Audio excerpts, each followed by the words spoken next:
आदरणीय बंधुओं, मेरे चंडीगढ़ के निकल जाने के बाद मेरे बयानों को लेकर के कई तरह के प्रश्न खड़े किए गए। मेरी आप सबसे विनम्र प्रार्थना है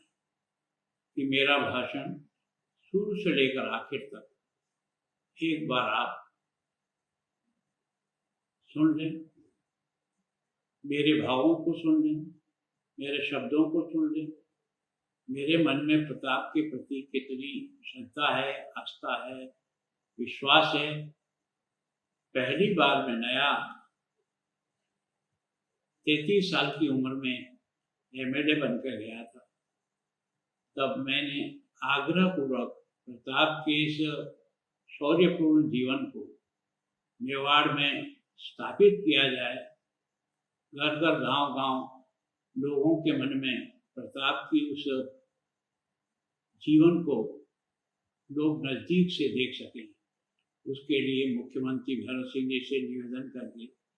पहली बार मेवाड़ कॉम्प्लेक्स योजना 77 से लेकर 80 तक ही राज रहा था, पर हमने उसको स्वीकृत कराया और उसके कारण से ही आज कुंभलगढ़ का विकास, गोविंदा का विकास, चावंड का विकास, हल्दी घाटी का विकास उसके बाद शुरुआत हुई। मैंने उस विषय को ही इस रेफरेंस में कहा था कि कांग्रेस का 47 से लेकर के 77 तक सरकारें रही, लेकिन प्रताप के जीवन को ऊंचाई पर ले जाने के लिए किसी भी प्रकार का काम नहीं हुआ। हमने पहली बार उसकी शुरुआत भी की, उसको निरंतर आगे बढ़ाया और अब की बार भी सरकार ने अपने बजट में प्रताप से संबंधित स्थानों को और विकसित करने के लिए 175 करोड़ रुपए की स्वीकृति की है। मेरा कहने का भाव वो था कि हम लोगों ने प्रताप के उस शौर्यपूर्ण जीवन को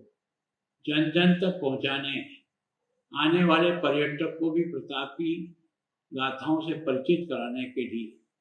ये सारे के सारे विकास प्रारंभ। ये विकास कांग्रेस भी कर सकती थी, इतना लंबा कालखंड रहने के समय में भी ये मेरा उस पर भाव था। मैंने ये जो शब्द प्रयोग किया कि हमने प्रताप को जिंदा किया, इसके आगे और पीछे की बात को आप सुनिए कि कांग्रेस ने इस बारे में प्रताप के जीवन को जन सामान्य तक और दुनिया तक पहुंचाने के लिए जिस प्रकार की आज मेवाड़ नहीं, दिल्ली में भी स्टैचू बनी है, गुजरात में भी बनी है, बंगाल में भी बनी है, हर जगह प्रताप का जिस प्रकार का हुआ है उसको बढ़ाने का प्रयत्न किया। मेरा ऐसा कोई भाव नहीं था। फिर भी अगर किसी को केवल ये कि हमने जीवित किया ये शब्द इतना सा टुकड़ा अगर आपको बुरा लगता है तो मैं इसके लिए क्षमा चाहता हूँ कि मेरा भाव ये नहीं था कि हमने किया। हमने कहा कि हमने प्रताप को सब प्रकार से ऊंचाई देने के लिए जो भी प्रयत्न सरकार की तरफ से हो सकता था, और आप ये जितनी भी स्टैचू प्रताप की लगी हुई है, जहाँ भी लगी हुई है, उसका समय नोट कर दें कि कब लगी है, किस साल में लगी है। गांव गांव में प्रताप का ये जो मान और सम्मान है, ये हमारे उस अभियान को प्रारंभ करने के बाद में है या उससे पहले से है, तो थोड़ा सा मेरे भाव भी आपको ठीक लगेंगे। मेरा तो आपसे आग्रह है कि छोटी छोटी बातों पर प्रताप के प्रति मेरे मन में कितना सम्मान है। मैं इतने सालों से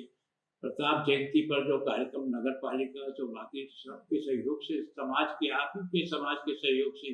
जो कर रहे थे, कब शुरू किया,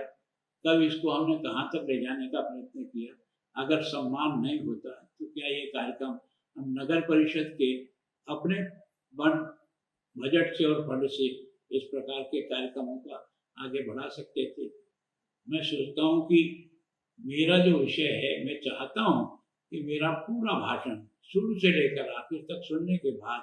फिर आप और कोई आपका सुझाव हो तो मुझे जरूर दो, मैं उसे स्वीकार करूँ।